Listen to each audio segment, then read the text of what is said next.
mengutip statement Bang Rido minggu lalu terkait surat edaran ini ajang coba-coba. Apa pendapat Abang ini? Kenapa dibilang ajang coba-coba? Ini kan sudah pernah terjadi terhadap penertiban non halal ini. Wisata non halal, wisata halal ya. Penolakan besar nih. Iya. Sehingga diterbitkan lagi nih gini tuh. Iya. Timbul penolakan lagi baru. Gimana pandangan Pak dengan statement Bang Rido ini? Sepertinya wali kota memang mau coba-coba nih. Ada nggak penolakan ini? Gimana pandangan Abang itu? Sudah tepatkah wali kota menurunkan tarif parkir ini tanpa melibatkan DPRD, atau sudah tepatkah DPRD menegur wali kota? Namanya aturan, berarti kan membuat teratur. Kalau menjadi justru ribut, tidak teratur, berarti kan dia lari dari hakikatnya sebagai aturan. Itu kata kuncinya Bang ya? Iya, seyogianya pemimpin itu ya dia akan mewakili seluruh kepentingan yang ada di seluruhnya. Jadi tidak dimungkinkan menjadi berhak misalnya mendengar yang sana lalu kemudian mengabaikan yang lain contohnya.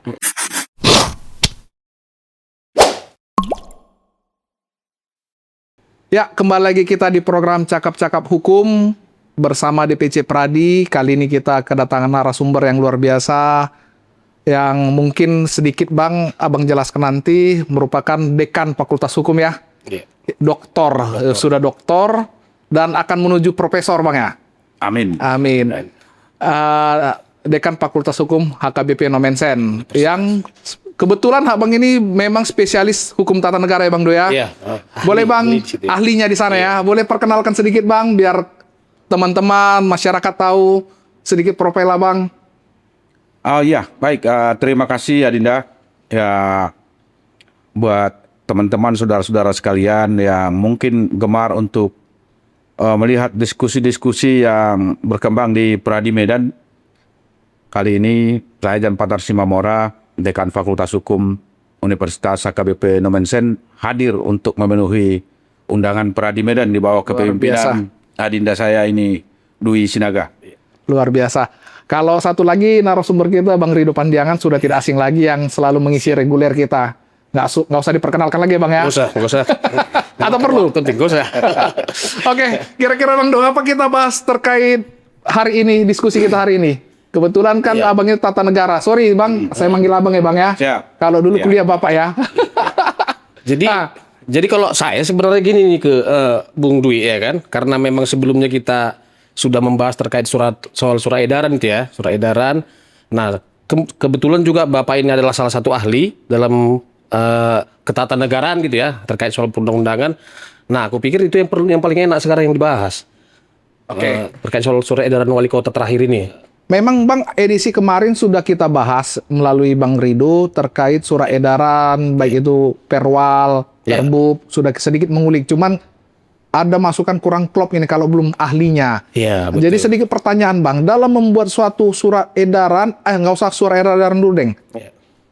Perwal, peraturan wali kota, perbub, bagaimana mekanismenya? Nah, jadi kalau perwal ya, peraturan wali kota atau peraturan bupati atau peraturan gubernur, itu memang murni kewenangan dari kepala daerah yang bersangkutan. Ya, tidak mesti melibatkan legislatifnya daerah atau DPRD. Jadi murni berdasarkan pertimbangan, dan kewenangan itu melekat pada kepala daerah, dan biasanya itu sebagai ketentuan lebih lanjut dari peraturan daerah yang bersangkutan, di mana peraturan daerah tentu merupakan persetujuan bersama antara DPRD dengan kepala daerah. Jadi perwal atau perbub atau pergub juga peraturan gubernur itu seyogianya merupakan turunan dari peraturan daerah yang sudah ada sebelumnya. Gitu Bang. Dalam membentuk perwal ini Bang, kan banyak penolakan-penolakan kadang. Jadi dalam mekanisme membentuk perwal atau perbub, ada namanya naskah akademik yang pernah kita bahas ya Bang ya? Bagaimana masuk naskah akademik ini Bang? Nah, jadi kalau naskah akademik itu hanya ada di tingkat peraturan daerah. Gitu. Kalau peraturan wali kota, peraturan bupati atau peraturan gubernur, itu tidak perlu ada naskah akademik. Jadi cukup hanya berupa penjelasan yang dibuat tidak dalam format yang baku. Kalau dia merupakan naskah akademik itu kan sudah ada format yang baku ya, sesuai dengan Undang-Undang 12 tahun 2011 tentang pembentukan peraturan perundang-undangan. Jadi ada 6 bab yang harus disusun, dan yang menyusun juga seyogianya sesuai dengan namanya, naskah akademik, berarti disusun oleh orang-orang yang masuk dalam kelompok atau kategori akademisi. Seyogianya begitu. Begitu ya. Ya, tapi gini Bang, ini mungkin menjadi pertanyaan. Ketika peraturan wali kota itu dibuat gitu ya, dirumuskan. Nah, apakah tidak perlu melihat apa yang sekarang dibutuhkan oleh masyarakat misalnya? Iya. Nah, apakah itu hanya sebatas melihat begitu saja, atau memang ini kan harus melakukan riset, penelitian? Sejauh mana sebenarnya ketika perwal itu dikeluarkan, ini bisa mengakomodir kepentingan rakyat sendiri? Nah, kalau berhubungan dengan apa yang menjadi aspirasi masyarakat, tentu saya kira tidak hanya perwal, bahkan undang-undang saja pun seyogianya harus berdasarkan pada aspirasi. Benar. Iya. Jadi kenapa? Karena seyogianya aturan apapun ditujukan untuk mengatur masyarakat. Maka seyogianya juga aturan itu harus bersumber dari masyarakat yang kita wakilkan melalui para pejabat, baik di daerah maupun di tingkat pusat. Nah, mereka sebagai wakil daripada masyarakat ini diberikan wewenang untuk membuat aturan, tapi bukan berarti dalam bentuk kesewenang-wenangan. Harus berdasarkan apa yang menjadi kebutuhan atau aspirasi di tengah-tengah masyarakat itu sendiri. Seyogianya begitu. Iya, iya. Jadi Bang kan gini, waktu kemarin kan ada 2024 atau 2025 awal ada peraturan terkait parkir nih. Terkait parkir sehingga zonasi namanya nih, Pak, pakai barcode. Waktu itu Iya, sampai parkir ada berlangganan itu ya. parkir berlangganan. Iya. Cuman kan ada diplesetkan terhadap politik. Kita nggak masuk ke politiknya, Iya. kan itu. Pada saat itu kan banyak penolakan nih, Bang. Iya. Banyak penolakan, yang kita juga terjun dari Sepradi menolak itu gitu. Dalam arti kata zonasi ini kan banyak kelemahan-kelemahannya. Sehingga di RDP. Kemudian setelah di RDP, mereka mengatakan kenapa tidak diundang para masyarakat-masyarakat yang Ya, pihak yang berkepentingan, berkepentingan gitu. Misalnya jukir atau apa gitu ya. Gimana menurut pandangan secara akademis atau secara hukumnya nih? Nah, jadi kebanyakan memang di kita sekarang kadang peraturan itu pun banyak tumpang tindih, Iya. dan ketika pelaksanaannya muncul problem. Kenapa seperti itu? Karena sebelumnya tidak ada upaya untuk menjaring aspirasi. Itu sering terjadi. Tapi kalau seyogianya itu didahului, karena memang itu menjadi satu keharusan sebenarnya, harus ada penjaringan aspirasi, harus dibuka ruang untuk melakukan sosialisasi sebelum sampai nanti pada finalisasinya.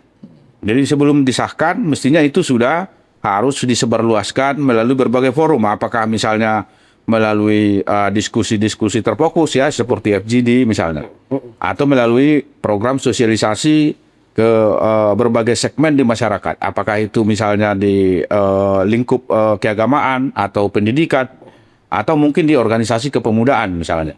Dilakukan sosialisasi. Sehingga begitu disahkan, otomatis orang akan mengerti bahwa akan ada aturan itu. Tapi kalau tidak pernah, biasanya pasti terjadi benturan. Nah, itu pentingnya sebenarnya sosialisasi yang diharapkan, makanya disebut menjaring aspirasi. Apa yang menjadi keinginan masyarakat, seumpama pun misalnya pemerintah punya sebuah rencana desain aturan yang baru, seyogianya kan dia juga harus melihat apa sih yang menjadi kebutuhan masyarakat. Jangan-jangan itu tidak terekam atau tidak tercantum di dalam apa yang sedang mereka rumuskan melalui rancangan peraturan daerah atau rancangan undang-undang. Nah, tapi kalau misalnya ujuk-ujuk tiba-tiba dan tidak datang, maka keyakinan kita dalam tataran implementasi ini akan menjadi masalah. Persoalan ya. Akan menjadi persoalan. Apalagi kalau belum pernah misalnya disosialisasikan sebelumnya. Orang kan pasti merasa kaget. Kok ini ada? Siapa yang menyuarakan? Jadi akan pertanyaan muncul ke situ. Begitu. Iya. Iya, baru gini Bang. Tadi kan ada yang menarik ini bahasa Bang tadi mengatakan tumpang tindih gitu ya Bang ya. Iya. Nah, kalau kita kembali ke belakang ini, bahwa di tahun berapa gitu ya, tahun 2024 itu ada perda terkait soal parkiran. Ya, soal tarif parkir. Nah, terus ketika perda itu sudah dibuat, ada muncul perwal. Di kalau nggak salah itu di zamannya Pak Bobi Nasution pada saat itu. Nah, muncul perwal yang membuat tentang tarif parkir dan sekaligus bagaimana sistem pembayaran. Nah, sementara itu kan menjadi perdebatan itu, Bang. Karena di dalam Perda itu terkait soal pembayaran itu kan dilakukan secara manual. Namun muncul perwal yang mengatakan bahwa pembayaran itu ada yang manual dan ada yang ini. Nah ini menjadi persoalan. Kayak mana kira-kira menurut Abang posisi hukumnya perwal itu terhadap Perda itu? Nah, jadi kalau terjadi seperti itu, sebenarnya itu kan merupakan pertentangan norma. Iya. Nah, tentu akan masuk dalam hierarki. Oke. Jadi, mana yang lebih tinggi? Iya. Tentu akan lari di situ sebagai salah satu asas hukum yang kita kenal, ya. Iya. Jadi, aturan katakanlah yang misalnya lebih tinggi itu tentu wajib menjadi rujukan atau pedoman bagi aturan yang lebih rendah. Rendah. Nah, kalau dirunut dalam hierarki, perwal itu kan lebih rendah dari peraturan daerah. Iya. Seyogianya, norma hukum yang muncul di dalam perwal itu harus tunduk pada aturan yang lebih tinggi, yaitu peraturan daerahnya. Iya. Iya. Nah, kalau terjadi pertentangan, manakah yang akan digunakan? Ya tentu aturan yang lebih tinggi. Iya. Yang menjadi rujukan adalah apa yang menjadi ketentuan di peraturan daerah ketika dipertentangkan dengan peraturan wali kota. Wali kota.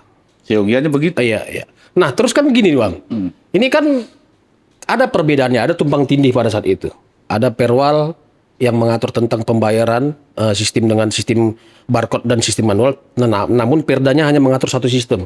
Nah, ini kan terlaksana di lapangan. Sehingga terjadi apa ya? Terjadi kegaduhan lah mungkin gitu ya di tingkatan kalangan pengguna jalan gitu ya, pengguna parkiran dan sekaligus juga dengan jukir-jukir ini. Nah, kalau melihat pelaksanaannya itu, Bang, apakah DPRD gitu ya sebagai lembaga pengawasan pelaksanaan kebijakan pemerintah, apakah mereka bisa mengambil tindakan terhadap perwal itu? Artinya membatalkankah atau bagaimana kira-kira itu, Bang? Nah, kalau membatalkan tentu kalau secara administrasi maka siapa yang menerbitkan itu adalah dia yang berwenang membatalkan atau pejabat yang lebih tinggi tingkatannya. Nah, itu kalau secara administrasi. Tapi kalau misalnya mau dilakukan pengujian juga akan bisa, judicial review misalnya. Iya. Kalau itu merupakan perda atau perwal, tentu di bawah kewenangan Mahkamah Agung. Iya. Ya. Nah, itu secara eksplisit juga telah ditentukan dalam konstitusi kita ya di pasal 24A ayat 1. Iya. Itu merupakan kewenangan Mahkamah Agung. Jadi bisa saja di dua saluran itu. Tapi kalau misalnya DPRD yang membatalkan tentu tidak bisa.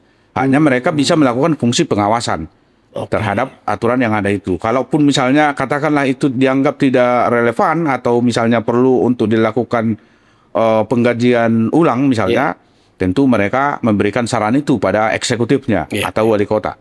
Kira-kira begitu. Oke Bang, ini kan menarik ini sekarang yang isu yang beredar yang lagi hangat nih terkait tarik parkir nih. Kan tarik parkir ini yang sekarang di sosial media, di media berseliweran terhadap penurunan tarif parkir. Ya. Sementara di situ ada rapat dengan DPRD yang mengatakan kenapa tidak ada pemberitahuan kepada kita dalam penurunan itu. Gimana sudut pandang hukumnya nih Bang? Sehingga banyak yang mencibir di DPRD nih. Memang DPR Bisa ini dikangkangi gitu ya. bukan Bang, dibilang salah satu itu. Yang kedua dibilangnya, nampak DPR ini orang membela rakyat turun kok ribut. Kan masyarakat tidak tahu ini apakah memang benar yang diucapkan DPRD itu harus melalui mereka atau bagaimana? Iya. Penurunan. Iya. Nah, jadi kembali ke dasar hukumnya, penetapan tarif parkir itu dulu dikeluarkan dalam bentuk apa? Apakah perda? Kalau perda tentu memang butuh persetujuan DPRD kalau itu terjadi perubahan. Oke. Tapi kalau perwal tentu tidak ada harus persetujuan DPRD Iya. untuk itu. Karena tadi yang di awal saya jelasin bahwa perwal itu kan wewenangnya mutlak ada di kepala daerah. Begitu. Sepanjang tentu ingat dengan aturan tidak boleh bertentangan yang lebih tinggi, aturan-aturan yang ada di atasnya. Tapi kan Bang ini kan menyangkut bisa kita tangkap sekarang. Kenapa DPRD mungkin keberatan pada saat itu? Oke benar Abang bilang bahwasanya perwal itu nggak perlu persetujuan DPRD. Cuman kan perlu ditangkap. Ini kan mempengaruhi APBD ini. Ya. Pendapatan daerah mungkin sudah di sekian nih pendapatan daerah dengan mekanisme seperti ini yang 5.000 parkir. Tiba-tiba ini turunkan, ini kan mempengaruhi ini. Sementara kan harus ada aturan mengatur bahwasanya mau dinaikkan atau diturunkan karena ini mempengaruhi anggaran pendapatan. Gimana itu kira-kira Bang? Nah, kalau dampaknya kemudian pada penerimaan daerah, bahwa misalnya katakanlah tarif parkir itu berhubungan dengan pendapatan asli daerah, ya. Bagaimana misalnya jika terjadi itu, maka tentu seyogianya kan DPRD melakukan RDP dengan eksekutif dan dinas terkait juga, ya, termasuk misalnya OPD yang berkaitan dengan perparkiran. Mereka melakukan itu. Apakah nanti DPRD bisa menerima penjelasan atau tidak? Itu kan tergantung pada hasil RDP-nya. Ya, kalau misalnya mereka tidak bisa menerima penjelasan itu, maka tentu harus dilakukan evaluasi. Iya, iya. Bahwa ini misalnya dianggap keliru contoh. Karena dianggap sangat merugikan daerah. Hanya saja kalau misalnya pintu masuknya dari situ, jangan-jangan sebaliknya mungkin wali kota punya katakanlah alasan yang kuat. Dengan tarif yang sekarang, justru jangan-jangan justru PAD juga mengalami kebocoran. Oke. Sehingga dianggap ketika misalnya ditentukan dengan tarif segitu pun bukannya ada misalnya peningkatan dari yang sebelumnya. Ini kan juga harus diluruskan. Benar. Nah, katakanlah misalnya kalau dulu 3.000, lalu sekarang dipasang tarif 4.000. 4.000. Tapi PAD-nya pada saat tarif 3.000 tetap juga sama. Iya. Yang masuk ke daerah maksudnya ini ke kas daerah. Nah, berarti ini kan terjadi kebocoran. Jangan-jangan masuknya wali kota melihat itu bahwa ternyata justru dengan dinaikkan pun PAD yang secara real masuk ke kas daerah misalnya tidak mengalami peningkatan. Ya wajar kalau itu dilakukan. Tapi kan Bang nggak menjadi temuan BPK seandainya nanti. Oke lah, menganggap cara berpikir dari wali kota sendiri, kalau dinaikkan tetapnya pembayar PAD-nya tetap nggak naik nih. Nggak berubah gitu ya. Nggak berubah misalnya. Kita turunkanlah ini, pasti sehingga masyarakat lebih apa. Cuman kan ketika ini tidak sesuai dengan yang perhitungannya, ini kan menjadi temuan-temuan BPK sendiri, Bang. Ya. Nah, jadi itu kalau sistem administrasi kita misalnya sudah lengkap. Ini kan bisa menjadi sengkarut kalau sampai kemudian masuk di dalam ranah audit. Ya, katakanlah misalnya diperiksa oleh BPK. Apakah betul seperti itu? Karena ini biasanya kan sifatnya target. Jadi kalau target tidak terpenuhi kan yang akan dilihat bagaimana dengan realisasi di lapangan. Jangan-jangan mengalami kebocoran. Nah, ini kan masih dalam bentuk target. Belum real uang ini masuk Ke PAD ya. daerah, lalu kemudian terjadi penyimpangan Iya. penggunaan misalnya. Ini kan masih yang direncanakan. Iya. Tapi ternyata tidak terwujud ini rencana kita. Begitu. Nah, jadi memang masih sangat sulit kemungkinan BPK bergerak lebih jauh kalau hanya berdasarkan apa yang ditargetkan. Iya, iya, iya. Sama itu dengan pekerjaan lain di daerah lain pun kita misalnya punya target, belum tentu juga itu bisa terpenuhi. Kan, tapi bukan ujuk-ujuk misalnya lalu kita dianggap melakukan satu tindakan, katakanlah misalnya ada nuansa pidana di situ ketika misalnya target tidak tercapai. Nah, Iya. tentu yang dilakukan apa adalah biasanya kalau target tidak tercapai biasanya evaluasi. Kan bisa menjadi alasan, Bang. Kan bisa menjadi alasan kalau misalnya tidak terpenuhi 4.000 ini. Kan bisa menjadi alasan karena diturunkanlah itu. Makanya APBD atau pendapatan daerahnya tidak terpenuhi nih kan itu. Makanya harus diperiksa nih wali kota. Kan bisa menjadi itu temuannya. Nah, Atau ada kepentingan gitu jadinya. jadi kalau misalnya disebut atau dikatakan untuk bisa diperiksa wali kota, masih terlalu prematur menurut saya. Kalau hanya dengan bermodalkan apa yang ditargetkan. Karena saya kasih contoh lah, kayak DPR RI itu, mereka itu yang lebih sering terjadi, target legislasinya hampir tak pernah tercapai. Misalnya ditargetkan 50 tahun ini untuk perancangan undang-undang, tapi yang disahkan mungkin hanya sekian persen. Tapi kan tidak bisa langsung kita ujuk-ujuk mengatakan bahwa DPR ini dibawa ini ke ranah audit. Karena semua itu kan juga berhubungan dengan penggunaan anggaran. Iya. Akan menggunakan uang negara juga. Nah, problemnya nanti, hal yang sama tadi, ketika terjadi penurunan, katakanlah seperti itu, baru mungkin saja bisa masuk ke ranah yang lebih jauh. Contoh audit tadi. Ketika terjadi penurunan dari apa yang sudah ditargetkan ini. Tentu dengan pertimbangan bahwa ada hal-hal yang bisa membuktikan, misalnya terjadi penyimpangan. Tapi pada prinsipnya, kalau sampai audit dilakukan, itu terjadi ketika sudah, artinya dana ini sudah masuk ke kas daerah. Tapi begitu mau digunakan, tidak sesuai misalnya peruntukan atau terjadi penggelembungan. Nah, tapi kalau hanya masih di tataran rencana atau target kerja yang belum tercapai, itu akan sangat sulit. Jadi menurut Abang Bang nih, kacamata Abang nih terkait yang polemik sekarang yang sering terjadi, yang baru ini terjadi, sudah tepatkah wali kota menurunkan tarif parkir ini tanpa melibatkan DPRD, atau sudah tepatkah DPRD menegur wali kota mereka keberatan tidak dilibatkannya? Nah, jadi sebelum sampai ke situ, ini justru yang menarik sama dalam pemikiran saya, ini justru ada kesan nanti yang menunjukkan bahwa kurangnya koordinasi sesama penyelenggara pemerintahan di daerah. Mestinya kan ini tidak menjadi konsumsi publik ketika terjadi perbedaan pandangan di antara mereka, karena mestinya kan melalui komunikasi atau koordinasi antara DPRD dan wali kota, ini yang mestinya dulu dibangun supaya persepsinya sama. Nah, ini jangan-jangan hanya perbedaan pemahaman saja yang keliru. Misalnya wali kota mempersepsikan A, DPRD-nya justru sebaliknya. Nah, kenapa tidak pernah duduk bersama? Artinya ini justru bisa menimbulkan persepsi lain di tengah-tengah masyarakat.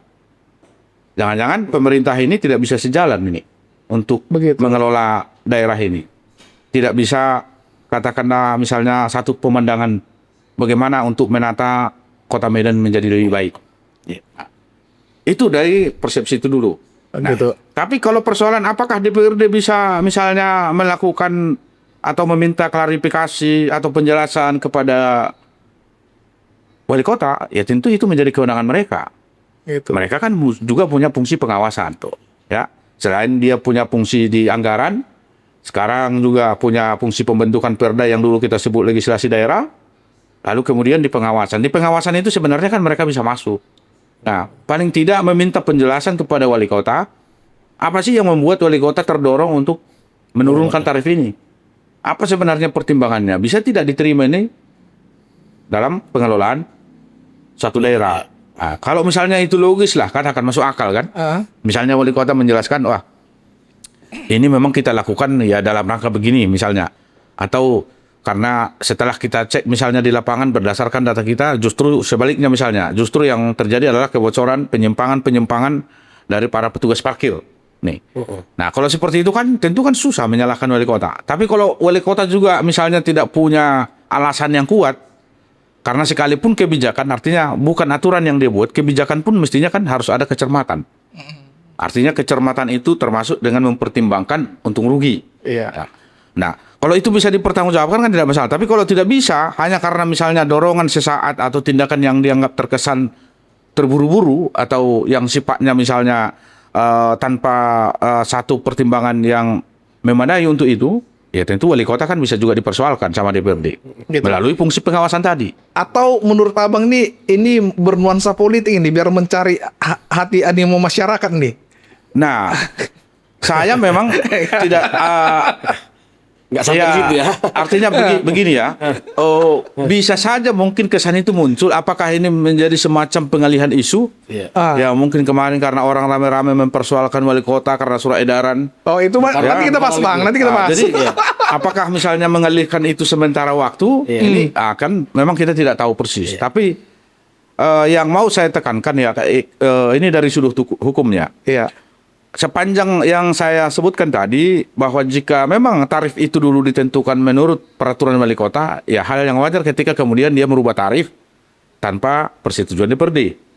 Iya. Nah, itu dulu konteksnya ini secara hukum kan? Benar. Nah, jadi hal yang wajar. Persoalan nanti misalnya DPRD-nya meminta penjelasan atau klarifikasi terhadap kebijakan itu, misalnya karena dia nggak merugikan keuangan daerah, itu kan soal yang lain. Benar. Nah, itu berarti DPRD-nya mungkin sedang menjalankan fungsi pengawasan. Maka disitulah dibutuhkan yang saya sebut tadi adalah kecermatan wali kota, termasuk untuk memberi penjelasan itu. Bisa tidak ini diterima dari paling tidak dari sudut pandang hukumnya supaya dia tidak salah ini mengambil kebijakan itu. Makanya tadi saya pertanyakan bang kan ini sebelum tadi kan saya bertanya apakah ini nuansa politik 2029 gara-gara biar masyarakat semakin simpati sama wali kota. Ya, Atau karena penurunan tarif tadi ya. ya kan? Oh, wali kota ini bagus nih mendukung masyarakat. Efek dominonya DPRD semakin dibenci masyarakat. Kenapa? Oh, inilah DPR ini diturunkan wali kota kok orang tuh repot. Iya. Jadi ini kan kesannya jadinya. Gimana pandangan abang ini? Nah, jadi kalau ke situ, kalau saya kira hitung-hitungan politiknya ya, mungkin juga ini masih sangat jauh. Terlalu jauh ya. Iya, karena waktu yang Masih lama, Bung, ya? dibutuhkan kan masih sangat lama. Artinya isu ini bisa saja akan tenggelam nanti Iya. sebelum pilkada. Gitu. Ya, karena masih lumayan jauh lah ya, berapa tahun lagi ini baru pilkada. Kalau misalnya target wali kota, kita tidak dalam rangka misalnya membela wali kota, tidak. Tapi kalau begitu target beliau, justru saya kira tidak efektif. Gitu ya. Iya, tidak akan efektif itu karena masyarakat ini juga belum tentu akan ingat itu nanti pada saat pilkada. Karena Terlalu cepat lah berarti, Bang, waktu ya? yang masih sangat jauh untuk pilkada itu. Tapi kan efeknya sangat terasa nih bang terhadap kepercayaan masyarakat ke DPRD dengan kebijakannya ini gitu. Kita lihat di sosial media netizen kan, ini netizen ini kan bahaya nih Bang. Dengan DPRD mempermasalahkan itu seolah-olah DPRD yang dipermasalahkan, padahal regulasinya memang tepat yang dilakukan DPRD kan gitu Bang. Iya. Regulasinya tepat, cuman kan efeknya ini jadi seolah-olah DPR nggak benar nih, nggak ada guna fungsi DPR nih. Tambah lagi waktu itu kejadian DPR RI yang kemarin, yang kejadian yang sebelum-sebelumnya. Kan efek domino ngeri nih efeknya Bang, walaupun kita menganggapnya sederhana gitu. Iya, jadi saya kira justru disitulah nanti bagaimana akan diuji langkah politik yang dilakukan oleh DPRD dan juga oleh wali kota. Bagaimana mereka meyakinkan publik sebagai pemegang kedaulatan itu. Begitu ya. Nah, kalau misalnya hitung-hitungan atau analisa politik yang digunakan, ya dalam kondisi seperti ini, bisa saja wali kota dianggap berhasil untuk menggait simpati publik. Iya, iya. Nah, mestinya kalau mau juga DPRD melakukan hal yang sama, maka silahkan lakukan terobosan. Apa sih yang diminta masyarakat ini sebenarnya? Nah, dia kan harus membaca situasi itu. Nah, jadi jangan disalahkan juga masyarakat, apalagi dengan era atau zaman yang sekarang serba transparan ini, juga termasuk dalam hal memberikan pandangan atau suara. Ya jangan disalahkan masyarakat itu ketika dianggap bahwa merugikan masyarakat juga pada akhirnya akan dibenci oleh masyarakat itu. Maka DPRD mestinya melihat, kalau mau targetnya ke sana, mereka harus melihat isu apa yang perlu mereka untuk kemudian tindak lanjuti yang relevan dengan kepentingan masyarakat banyak. Oke Bang. Tadi sebelum nanti mungkin ditambah Bang Rido, tadi Abang menyinggung nih terkait surat edaran. Apakah ini pengalian isu dari surat edaran masalah babi nih? Makanan non halal. Makanan non halal gitu. Yang menjadi pertanyaan Bang sebelum kita masuk ke isunya. Surat edaran itu apa sih kekuatan hukumnya atau bagaimana mekanisme dalam menerbitkan surat edaran? Jadi kan surat edaran ini sebenarnya kan tidak termasuk jenis peraturan perundang-undangan ya. Dalam bahasa hukum ada namanya Beleidsregel, peraturan kebijakan. Tidak termasuk? Peraturan, tidak termasuk. Tapi kadang Bang, sorry sebelum Bang lanjutkan, kadang surat edaran ini menjadi melebihi dari peraturan perbu. Kenapa? Seolah-olah perintah pimpinan yang dilakukan. Ini tidak Bang. Nah, jadi secara teorinya surat edaran itu kan hanya berlaku untuk internal. Ya. Tidak untuk eksternal. Dan itu pun tidak boleh menciptakan norma baru di dalamnya. Artinya norma hukum tidak boleh, termasuk sanksi tidak boleh ada di situ. Karena dia lebih pada upaya untuk menselaraskan atau menindaklanjuti apa yang telah diatur dalam peraturan, tapi mungkin tidak lengkap contohnya, atau tidak begitu mendetail sehingga mengalami kebuntuan dalam hal penerapan. Oleh karena itu, surat edaran ini kebanyakan kan terjadi di eksekutif. Mereka sebagai pelaksana. Kalau berangkat dari trias politika, mereka kan berada sebagai pelaksana peraturan perundang-undangan. Yang menjalankan undang-undang. Ketika menjalankan ada kalanya dia mengalami kebuntuan. Karena apalagi misalnya dalam tataran aturan yang lebih tinggi seperti undang-undang, kan kecenderungan dia masih bersifat abstrak, masih umum. Jadi teknis pelaksanaannya bagaimana, kadang kan tidak selalu ada di situ. Maka diberikanlah wewenang untuk membuat petunjuk pelaksanaan atau juplak namanya, atau surat edaran namanya, itu sama semua kelompoknya, masuk kategori itu. Tapi bukan peraturan perundang-undangan. Untuk tindak lanjut peraturan ya, tapi bukan berarti itu merupakan peraturan perundang-undangan. Nah itu supaya clear dulu, nanti pasti ada dampak hukumnya kan. Nah kalau itu sudah kita tahu, maka mestinya surat edaran kalau apalagi sifatnya eksternal, itu yang berhubungan dengan pelaksanaannya saja, tidak boleh memuat norma hukum di situ yang misalnya contoh memuat sanksi. Itu tidak diperkenankan. Tapi kalau ini kemudian disalahgunakan, ya nanti kan akan berbenturan dengan asas-asas umum pemerintahan yang baik. Governance. Nah, apa yang harus dipatuhi di sana? Ya salah satunya nanti bisa dilihat dalam asas itu, ketidakberpihakan pun ada di sana. Itu salah satu asasnya. Kecermatan ada di situ. Nggak usah dulu bicara kepastian hukum lah, karena itu umum. Tapi ketidakberpihakan ini, apalagi. Artinya kalau membuat surat edaran pun sebagai bagian dari yang saya sebut tadi peraturan kebijakan atau Beleidsregelnya, tidak boleh ada di sana memihak siapapun. Karena seyogianya seorang pemimpin itu adalah mewakili seluruh elemen yang ada di tengah-tengah masyarakat itu. Tidak untuk memimpin kelompok tertentu atau golongan tertentu, itu tidak diperkenankan. Begitu. Sehingga kalau itu dijalankan sebenarnya kan tidak ada persoalan. Tapi ketika misalnya dibuat ada keberpihakan, artinya hanya untuk urusan tertentu. Saya kasih contoh disebut non halal. Iya. Kalau saya baca sekilas sebenarnya dari surat edaran itu pertimbangannya kan termasuk misalnya dalam rangka untuk kebersihan lingkungan. Iya. Nah terus Pernyataannya. kalau yang menjual halal itu apa enggak mengganggu juga untuk kebersihan lingkungan? Kalau persoalannya di situ. Nah, kenapa tidak ditertibkan misalnya ada yang menjual ayam potong di rumah, di depan rumah, kan juga itu bagian dari upaya melakukan jual beli di depan rumah misalnya, yang tergolong dalam kategori hewan. Persoalan halal apakah non halal itu kan sudah hal yang berbeda. Ya. Karena kalau soal lingkungan yang disebut masih banyak lagi persoalan lain yang justru saya kira juga sangat mengganggu bagi lingkungan. Kenapa yang lain tidak dilakukan hal yang sama? Pelarangan terhadap itu misalnya. Nah ini yang saya lihat, apakah wali kota melihat ini secara utuh persoalan ini atau hanya menerima informasi dari ya katakanlah orang-orang atau pihak yang Kelompok atau golongan ya. kelompok tertentu yang justru bisa menimbulkan persoalan di kemudian hari di tengah-tengah masyarakat ini sehingga bisa mengganggu ketertiban, bisa mengganggu kerukunan, apalagi di tengah tingkat heterogenitas kita yang cukup tinggi di Medan ya. Nah, ini sih yang saya kira perlu pengkajian atau pertimbangan lebih matang. Jangan sampai nanti ada merasa pihak-pihak yang dirugikan. Ketika ada yang pihak yang dirugikan, tambah lagi asas yang akan dilanggar di asas peraturan pemerintahan umum yang baik itu, yaitu kecermatan. Kecermatan itu jangan sampai menimbulkan kerugian bagi pihak lain. Nah, itu kan harus diantisipasi. Iya. Nah, kenapa ini tidak terpikirkan? Kira-kira begitu. Oke. Menurut Bang Rido sendiri bagaimana terkait surat edaran ini? Iya, kalau aku sih melihatnya gini, sama sebenarnya dengan apa yang dikatakan Pak Dokter ini ya kan. Nah, cuman Sambil minum Bang, sambil minum. terkait soal surat Ya, edaran ya, tadi itu ya kan. Iya. Surat edaran masuk ke makanan hal tadi ya. Iya. Nah, setelah aku baca, aku pahami pelan-pelan, kalau mau berbicara soal, kan itu kan penataan itu. Ya. Nah, kayak yang dibilang Pak Dokter tadi, ya kenapa nggak pedagang, dagang jual ayam gitu ya. Takjil sekarang. Takjil. Kan itu kan juga berakibat terhadap kebersihan gitu Bang ya. Ya. Nah, kenapa nggak sekaligus semua dikeluarkan gitu? Ditertibkan gitu.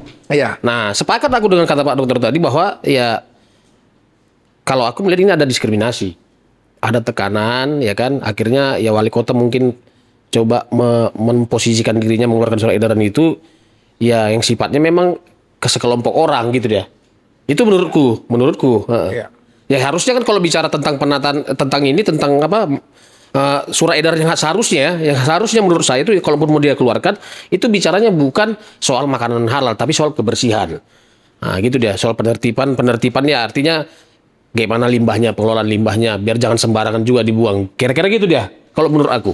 Kalau mengutip statement Bang Rido minggu lalu terkait surat edaran ini ajang coba-coba, apa pendapat Iya. Abang ini? Kenapa dibilang ajang coba-coba? Ini kan sudah pernah terjadi terhadap penertiban non halal Ya, ini. wisata halal ya. Penolakan besar nih. Iya. Sehingga diterbitkan lagi nih gini gitu. Iya. Timbul penolakan lagi baru. Gimana pandangan Pak dengan statement Bang Rido ini? Sepertinya wali kota memang mau coba-coba nih. Ada nggak penolakan ini? Gimana pandangan Abang itu? Atau Nah. tidak siap wali kotanya? Kalau disebut misalnya coba-coba, ini kan segala kemungkinan bisa saja terjadi. Karena kita tidak tahu pertimbangan apa di balik itu, kan. Yang secara real ya pertimbangannya. Beda dengan pertimbangan yang secara formal, artinya yang tertulis. Kita bisa lihat dari apa yang menjadi bunyi surat edaran kalau kita mau melihat itu secara tertulis. Tapi kalau dibilang misalnya coba-coba, ya kemungkinan itu juga bisa saja. Misalnya kalau ini berhasil, ya mungkin akan lebih mudah lagi untuk misalnya mengakomodir hal-hal yang dianggap bagi pihak yang lain ini mereka tidak menyukai itu. Atau juga sebaliknya peristiwa yang sama di kemudian hari bisa terjadi juga. Dari pihak yang lain juga misalnya kecenderungan nanti menjadi kebiasaan seperti itu. Sehingga ketika ada atas dasar kebencian, ketidaksukaan, lama-lama ini bisa dilegalisasi. Padahal sesungguhnya negara ini kan berdiri di atas semua kepentingan itu. semua ini kan harus merasa terlindungi. Mereka adalah pemimpin rakyat, bukan pemimpin pihak atau golongan atau komunitas ataupun kelompok-kelompok tertentu, tapi mewakili dari keseluruhan. Nah, bagaimana mengatasi, saya kira justru di sinilah dibutuhkan sebenarnya ketegasan wali kota. Kalau wali kota misalnya melihat itu tidak relevan dan tidak menjadi kepentingan bersama, mestinya dia harus tegas terhadap itu. Artinya wali kota juga harus berani menolak. Dia harus berani berdiri di atas seluruh kepentingan golongan sebagai wujud dari kepemimpinan yang dia lakukan. Tapi ya kalau tidak bisa, bukan tidak mungkin, ke depan juga yang lebih parah dari peristiwa itu bisa terjadi. Ya, aku mau nanya gini Bang sebenarnya, izin Bung Dwi. Ini kan kalau kita baca ini surat edaran yang terakhir ini terkait soal makanan non halal ini kan. Nah, Kak Abang tadi kan bilang bahwa surat edaran itu tidak baku gitu ya. Gitu ya kira-kira ya Bang ya. Nah, aku mau tanya, ini kita sudah baca ini surat edaran. Artinya surat edaran itu petunjuk teknis gitu ya Bang ya. Instrumen internal gitu ya. Iya. Untuk melaksanakan perwal misalnya gitu. Nah, kita mau tanya ini Bang. Kalau dalam membuat surat edaran itu apakah harus disebutkan satu perwal gitu? Sehingga paham, masyarakat ini paham. Ini apa peraturan wali kotanya yang mengatur tentang makanan halal ini? Kok ujung-ujung dikeluarkan surat edarannya tapi pertimbangan dasar hukumnya nggak jelas. Nah, itu kira-kira gimana menurut Abang? Nah, kalau itu misalnya terjadi, tentu seperti yang saya sampaikan di awal, kan kita lihat Iya. apa ini wujudnya atau bentuknya. Kalau kita mau bicara mekanisme hukum, Iya.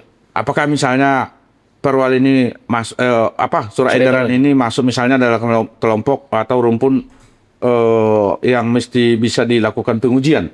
Iya. Kalau itu misalnya memenuhi syarat sebagai sebuah keputusan, tentu ranahnya masuk di PT UN. Iya.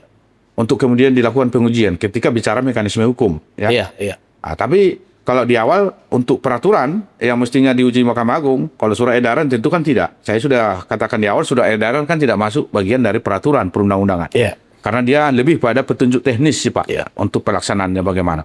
Tapi begitupun, kalau misalnya ditanya pertimbangannya, lalu kemudian ujung-ujung tidak disebut di situ apa yang menjadi dasarnya secara hukum. Sepanjang yang saya baca, yang saya bilang tadi, contoh, jangan-jangan ini tidak nyambung antara apa yang dipertimbangkan dengan apa yang kemudian diisi atau dituliskan di dalam surat edaran. Contohnya begini. Kan dasar pertimbangannya salah satu dalam rangka melakukan penataan atau pembersihan atau kebersihan lingkungan. Iya. Nah, kenapa tidak disuruh saja mereka untuk membersihkan? Membersihkan. Iya. Kenapa jadi dilarang? Iya. Atau Harusnya dipindahkan kan, bilang. harusnya kan yang mereka yang lebih tepat kalau itu pertimbangannya, maka mestinya adalah contoh para pedagang yang non halal itu mestinya mereka disuruh untuk menjaga kebersihan. Iya. Iya. Misalnya membuat satu tempat gitu. Seyogianya kan itu. Kalau ini kita mau fair kan? Iya. Nah, bagi siapa saja misalnya yang berjualan non halal, maka dia punya tanggung jawab untuk melakukan kebersihan Iya. terhadap dampak dari penjualan itu. Penjualannya. Nah, bukan jadi mereka yang dilarang jualan. Kan dampak yang dipersoalkan ketika ini bicaranya adalah soal kebersihan lingkungan. Iya. Nah, kenapa bukan dampak itu yang diatasi? Oke. Nah, itu yang harus dipertimbangkan. Oke Bang, ini kan menarik ini Bang. Tadi ada Bang singgung bahwasanya surat edaran itu kalau boleh jangan ada kepentingan golongan atau kelompok. Pertanyaannya Bang, dapatkah surat edaran itu menjadi suatu perda atas tekanan dari pihak-pihak yang punya kepentingan? Contoh, mereka demo nih, jadikan surat edaran perda, bisa nggak secara hukumnya itu? Ya, secara hukum tentu kan tidak bisa. Untuk membuat satu perda itu sebagai bagian dari peraturan perundang-undangan kan ada asas yang harus dia patuhi. Ya. Jadi ada asas formilnya, ada asas materialnya. Formilnya berbicara mekanisme itu, lalu materialnya menyangkut pasal per pasal itu. Ada asas-asas yang harus di sana ya, dipatuhi. Iya. Nah, dan tidak boleh menyimpang dari situ. Termasuk kemungkinan berhasil tidaknya juga perda yang akan disusun juga diatur dalam asas itu. Salah satunya adalah misalnya asas dapat dilaksanakan. Itu sebagai salah satu asas formilnya. Karena ada kalanya, ini sering saya sampaikan di berbagai forum dulu, ada kalanya di kita itu boleh, tapi di tempat lain tidak boleh. Oh. Nah, dapat dilaksanakan itu maksudnya. Ya. Jadi harus ada pertimbangan dan itu biasanya harus terukur di naskah akademik. Pertimbangan baik secara yang bisa memuat nanti filosofisnya, yuridisnya, dan sosiologisnya. Jadi di tiga itu Iya. ada nggak tercermin itu? Iya, iya. Nah, kalau tidak memungkinkan dilaksanakan, maka jangan dipaksakan. Gitu. Nah, kalau misalnya katakanlah kita melihat memandang aturan, namanya aturan, berarti kan membuat teratur. Kalau menjadi justru ribut, tidak teratur, berarti kan dia lari dari hakikatnya sebagai aturan. Begitu, itu kata kuncinya Bang ya. Iya, ya kalau menjadi ribut misalnya kan berarti membuat gaduh ini aturan, kan jadi gitu. Tapi kan gini Bang, oke, Abang udah singgung tadi. Ini jadi aturan itu harus membuat teratur, itu sebenarnya sudah terjawab. Cuman kan sekarang saya melihat nih Bang, ini wali kota dia sudah si Malakama. Dengan keluarnya surat edaran, ada yang mendukung. Kontradiksi lain ya. Ada yang menolak. Menurut pandangan Abang selaku ahli tata negara, apa yang harus dilakukan wali kota yang sudah kadung terjadi sementara desakan sudah jadikan ini perda. Ada yang bilang wali kota nggak ada begini, menolak bahwasanya surat edaran. Nah, gimana pandangan Abang sikap wali kota seharusnya terhadap surat edaran yang udah pasti menolak nih, pro dan kontra, apapun dilakukan sudah ada menolak nih kan. Sementara tadi keterangan Abang dalam membuat surat edaran itu tidak ada kepentingan golongan. Kan gitu. Mau itu dilaksanakan atau tidak dilaksanakan udah mencerita kepentingan golongan ini. Apa bijaknya yang dilakukan wali kota? Nah, jadi apa yang mesti dilakukan wali kota dalam kondisi seperti ini? Kalau saran kita, sepanjang yang berhubungan dengan kepentingan orang banyak, ketika hendak melakukan aturan terhadap itu, maka seyogianya ini harus tersampaikan dengan baik sebelum kemudian dibuat regulasinya. Iya. Nah, jadi jangan misalnya membuat sesuatu secara tiba-tiba. Kalau dianggap banyak pihak yang berkepentingan di sini, maka semestinya sebelum aturan itu dibentuk harus ada ruang bagi mereka-mereka untuk didengar. Iya. Artinya apa? Wali kota tentu akan jauh lebih bijak ketika mengundang para pihak misalnya. Iya. Dengan mendengarkan apa yang menjadi aspirasi mereka. Nah, kalau ini berlaku umum, saya yakin dan percaya siapapun tidak mungkin menolak kalau itu berlaku umum. Iya. Artinya tidak karena kepentingan pihak atau golongan tertentu. Sama seperti tadi. Kalau misalnya ini dianggap mengganggu lingkungan atau kebersihan, maka semestinya semua pedagang yang berurusan dengan hal-hal yang sifatnya katakan misalnya menjual atau memotong hewan, maka semua hewan kan juga mestinya sama. Kenapa hanya ini saja? Emang hanya non halal itu yang kemudian mengganggu lingkungan? Kan tidak. Iya. Iya. Kenapa misalnya yang lain-lain juga tidak juga ikut ditertibkan kalau konsepnya urusan dengan lingkungan? Bahkan bukan hanya itu, saya kira banyak pedagang yang kemudian juga menimbulkan ketidakbersihan. Kenapa tidak mereka termasuk di dalam kelompok yang diatur Iya. untuk ditata? Kira-kira begitu. Sama dulu banyak itu penataan pedagang kaki lima. Tapi kalau berlaku untuk seluruhnya kan akhirnya masyarakat mau bilang apa? Memang ini untuk kepentingan bersama. Tanpa ada diskriminasi, tanpa ada keberpihakan misalnya pada pihak atau orang-orang tertentu atau golongan-golongan lain. Karena yang kita bilang tadi, seyogianya pemimpin itu ya dia akan mewakili seluruh kepentingan yang ada di seluruhnya. Jadi tidak dimungkinkan menjadi berhak misalnya mendengar yang sana lalu kemudian mengabaikan yang lain contohnya. Nah, dia kan harus bisa melihat itu. Nah, kalau itu sudah dilakukan, saya kira justru nanti orang akan banyak simpati kalau memang yang dilakukan wali kota adalah ketegasan. Iya. Artinya ketegasan, dia berani mengambil sikap terhadap apa yang sudah mengatur secara keseluruhan. Tidak untuk keberpihakan. Kalau untuk keberpihakan pasti akan menjadi persoalan lagi. Soalannya. Oke Bang, ini Abang mainnya safety nih jawabannya ini. Pertanyaan saya tadi memang ini luar biasa dokter calon profesor mau menjawabnya. Padahal saya bilang tadi kan ini kan sudah terjadi nih Bang. Iya. Sudah terjadi. Ini kan si Malakama ini wali kota. Kalau saya memandangnya blunder wali kota. Kenapa saya bilang blunder?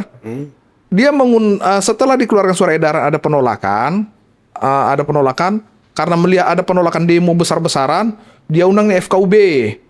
Dia undang nih tokoh-tokoh yang menyatakan wali kota adalah saudara saya, begini bawa macam lah ini kan Bang.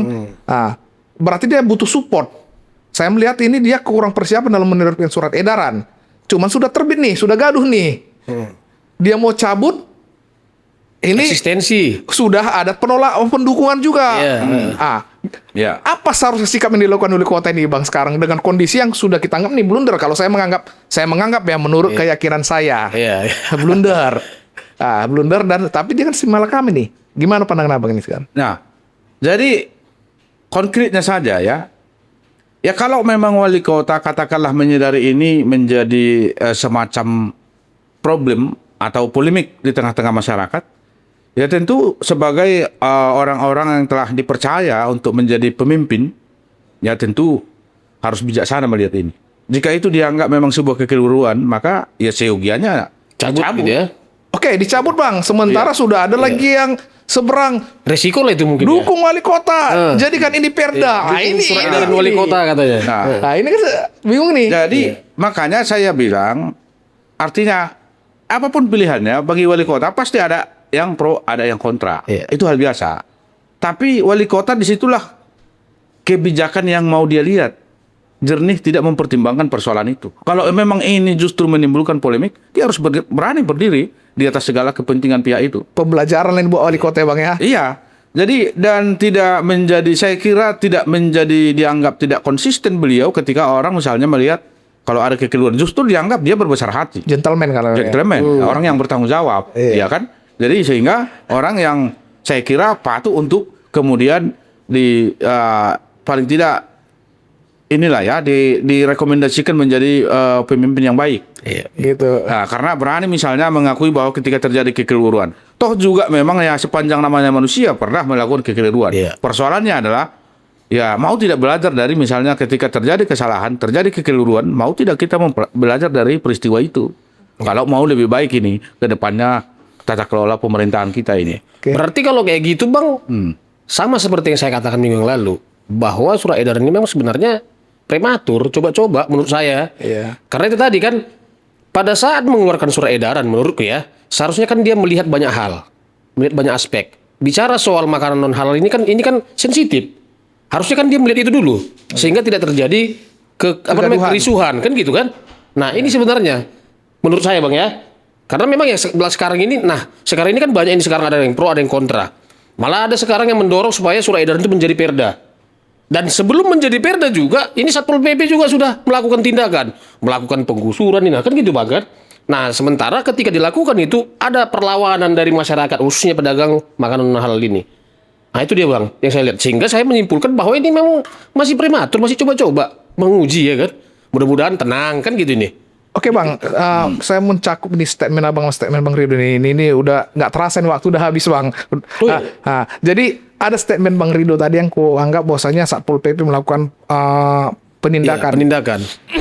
Saya ingat lagi tadi bahwasanya Abang mengatakan surat edaran itu tidak ada tidak boleh ada sanksi. Dengan adanya surat edaran mereka sudah melakukan sanksi. Gimana pandangan Abang sekarang yang Satpol PP yang melakukan sebagai penegak perda. Penegak perda ini? Iya, yang melakukan tindakan. Ini kan kalau kita kan burukan sanksi nih. Diangkati barang-barangnya, diapain semua. Kan itu udah sanksi loh. Sementara dari kacamata secara akademis tadi yang namanya surat edaran tidak ada boleh sanksi. Gimana pandangan Abang? Nah, jadi itu yang tidak boleh sebenarnya. Surat edaran itu seperti di awal saya bilang kan tidak boleh memuat sanksi. Iya. Nah, karena sifatnya juga itu untuk internal saja. Nah, kalau dilakukan itu ya secara hukum apa yang bisa dilakukan? Tentu di samping melakukan pengujian bisa saja suatu ketika terjadi misalnya gugatan lain dalam bentuk perbuatan melawan hukum. Yang dilakukan oleh penguasa misalnya, ya. Dan itu ketika bisa misalnya dibuktikan apa yang secara melawan hukum dilakukan, tentu memang harus bisa dibuktikan karena di dalam perbuatan melawan hukum yang dilakukan oleh penguasa tentu harus bisa dibuktikan sebab akibat, ya. Artinya akibat dari sebuah kebijakan yang begini maka menjadi muncul kerugian pedagang gitu ya. Pedagang misalnya. Artinya ada sebab akibat dari peristiwa itu. Dan itu bisa disertai dengan tuntutan ganti rugi. Iya. Gitu. Kalau itu misal terjadi. Iya. Tapi harus dibuktikan gitu. Harus dibuktikan. Tapi kan itu memang mungkin saja masih terlalu jauh kita, tapi ini hanya analisa hukumnya. Jika misalnya betul-betul nanti masih diteruskan juga. Iya. Oke Bang, pertanyaan terakhir Bang, sebelum Abang closing statement nih, pertanyaan terakhir. kan sudah jelas wali kota tidak mencabut, melainkan merevisi. Makanya saya bilang tadi, wali kota ini coba-coba prematur atau segala macam. Gimana secara hukum sudut pandang abang, hukum tata negara, good governance ini? Dia melakukan suatu surat edaran atau peraturan, kemudian penolakan, dia merevisi nih. Gimana pandangan abang terhadap sikap wali kota yang merevisi, dan juga bagaimana dengan surat edaran yang dia revisi itu? Gimana?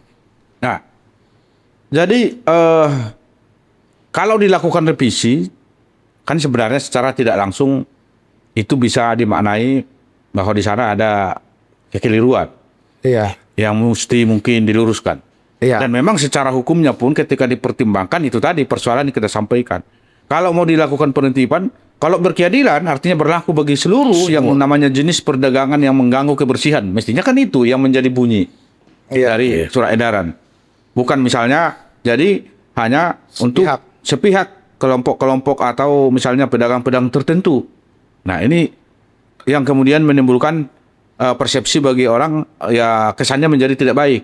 Kan menjadi seolah-olah wali kota itu hanya mewakili kepentingan pihak-pihak lain. Sementara dia adalah pemimpin bagi seluruh masyarakat yang ada di Kota Medan ini. Nah, bagaimana kalau misalnya telah dilakukan revisi terhadap sikap itu?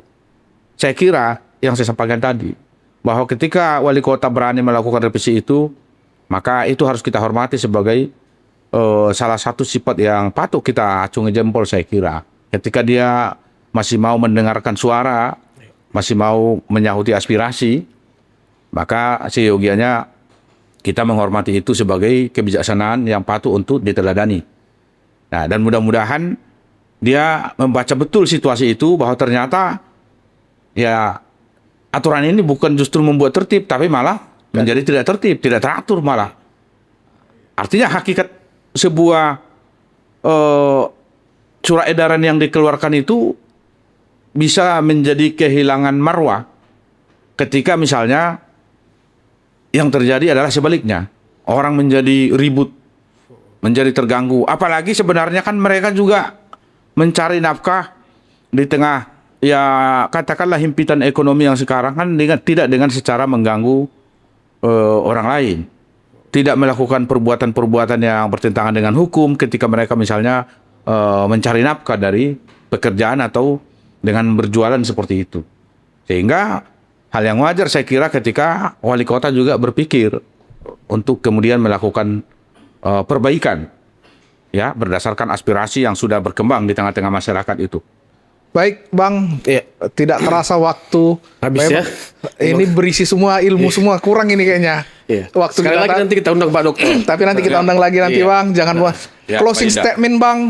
Untuk kalau aku sih sebenarnya lebih closing statement Abang ini ke pemerintah terkhusus wali kota, ke good governance-nya. Boleh, Bang, closing statement? Ya, baik. Saya kira untuk wali kota kita, ya wali kota Medan, daripada kita membuat hal-hal yang misalnya menimbulkan problem atau polemik di tengah-tengah masyarakat, saya kira masih banyak persoalan lain yang perlu ditangani lah, ya di pemerintahan Kota Medan ini. Masih jauh lebih urgent daripada sekedar penertiban pedagang non halal. Ada banyak peredaran narkoba, ada banyak kejahatan jalanan, banyak begal. Itu jauh lebih bermanfaat bagi kepentingan semua orang. Dan saya kira itu akan membuat masyarakat bisa hidup dengan tenang, mencari nafkah dengan baik. Dan mereka merasa betul-betul terlindungi oleh pemimpinnya, yaitu dalam konteks ini adalah wali kota Medan. Dan kedepannya saya kira kalau itu bisa dilakukan, kebijakan-kebijakan yang mengarah pada kepentingan semua pihak, untuk kebersamaan seluruh warga Kota Medan menangani banjir, ya, itu akan sangat menguntungkan baik secara politik maupun dalam rangka proses penataan Kota Medan yang lebih baik. Luar biasa. Baik, Bang. Itu saya kira. Terima kasih. Itu closing statement yang luar biasa. Keren. Biar wali kota Medan dengar, Bang, ya. Baik, Bang. Terima kasih, Bang, atas waktunya. Sama-sama, kita Adinda. Siap. tidak terasa waktu hampir 1 jam ini waktunya. Bang, sebelum kita akhiri ada yel-yel kita Bang sedikit kita kalau nanti kita bilang cakap-cakap hukum cocok, Cocok. kau rasa. Oke. Gaya beda Bang. Iya. Oke Bang. Cakap-cakap hukum Cocok kau rasa.